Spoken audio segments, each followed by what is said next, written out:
Media. Thank you for joining. And today I'm going to start with Winston Churchill saying that success is not final and failure is not a fate. Just the courage to walk through that path is all it counts. So folks, let's meet our today's guest, Ashwini Patil. Thank you so much for joining and welcome. So how are you? I'm doing good, Anu. How are you? I'm doing great, thank you. Let's talk about yourself and introduce yourself to our audience, and let's take us through your success journey. So to begin with, let me ask you, tell us where you are from back home, India, and what exactly made you to come all the way here to this point as a successful woman. Yeah, sure. So I spent most of my half of my life in India. So I spent the first 22 years of my life in India. So while I was growing up, it's the state of Karnataka in India. While I was growing up, I always wanted to be a doctor because I love to take care of people and it gave me a sense of satisfaction. So I always dreamt of being a doctor. So even when I was in 6th or 7th grade, I had identified what medical institution I'm going to pursue my degree in. But as years went by, I learned more and more about what the medical field is, what it takes to become a doctor. I realized that was not the right choice for me. And at that time, computers were fairly new in that age.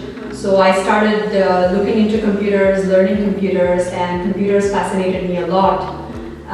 So I pursued my undergrad degree in computer science. So I ended up studying Bachelor of Engineering in computer science. And after I moved to the United States, I took that a step further by doing Masters in Computer Engineering at Wayne State, Michigan. Wow. So you did not really think that the IT was your first choice? And no, it was not. It was not. So quite interesting, because I think when we go back and think about what we really dream of and what your success lies are totally different, that's going to be a quite interesting journey.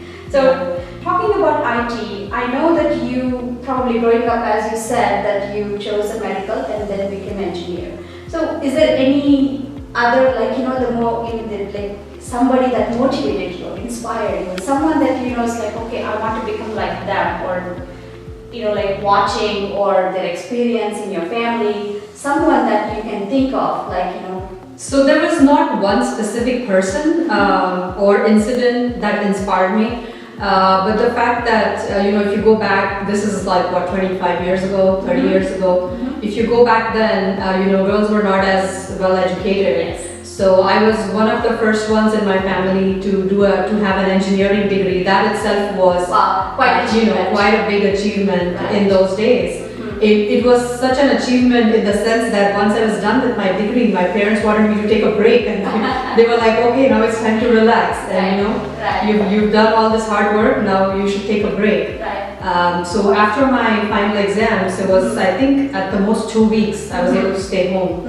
And then I convinced my parents to at least let me take up a part-time job. Because I always dreamt of being a working woman and being financially independent while I was growing up. So I really badly wanted to do a job, so I convinced them for a part-time job, and I started working as an instructor at a computer institute, where I was teaching computers, introduction to computers and C programming and things like that. So connecting you from the same part of, coming from the same part of India, that I also know that when the girls are more educated, the families are much concerned that whether how difficult it is to get the girl married to a more qualified person. Exactly, yeah. So that's the idea over there is even my parents, as I decided to pursue my engineering degree, they kept telling me and instilling me in this that just because you have a degree doesn't mean you always have to work, doesn't mean you have to always so you got to have that balance between families. So in case in life there are situations where you need to work, you should be equipped enough to be able to take up a job and work, but that shouldn't be the main criteria, of getting a degree. Prolim has grown leaps and bounds over 13 years. So we are the premier providers for PLM solutions, PLM products and services. We have about 400 plus customers. Right, and also like not to forget about like so many awards and recognitions. Right, so about 27 awards and recognitions. We have 300 plus customers. Wow. And 9 global offices across the globe. Yeah. So with all this, what is the next step? So the next step for me is to take this to the next level in IT. So I'm focusing more on the latest technologies like big data and cloud technologies. So I'm building a practice here at Prolim, which is primarily going to be focused on cloud and IoT solutions for our existing customers as well as potential customers. One of the organizational, I believe, strategy behavior, what you can call it as, but Prolim is women empowerment, and it focuses on encouraging women also. Yes, so as you can see, a lot of employees and even in management, you will see there's a lot of women at Prolim here, and they have a lot of say. Yes. In terms of the management, and a lot of employees also are women. Well, with that one, this is beautiful new office. Congratulations on that. That we had an opportunity to visit. That's going to be probably going to be filled in no time. Pretty soon, yes, yes. So throughout this whole journey, what I've realized is one thing is that you need to understand what your priorities are in life. So once you know what your priorities are, and just focus on the priorities, and make sure you stay focused on that. Don't let anything else deter your focus on your priorities, and keep working hard. Put your heart, mind and soul into whatever it is that you want to do, and I think you're a winner right there.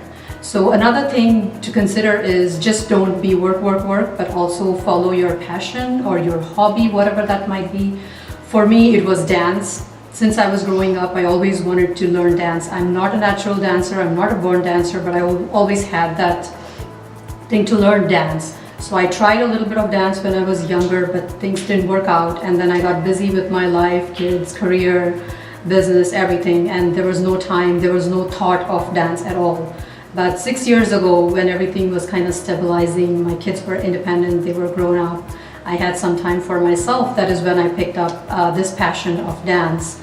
I was very fortunate to meet a very professional choreographer. So I'm working with a choreographer, attending dance classes, performing 2 to 3 times a year on stages. So I do stage performances. And that's one thing that keeps me going, and that's a big stress reliever. So follow whatever passion you have, whatever hobbies you have. Don't let them come in the way of success.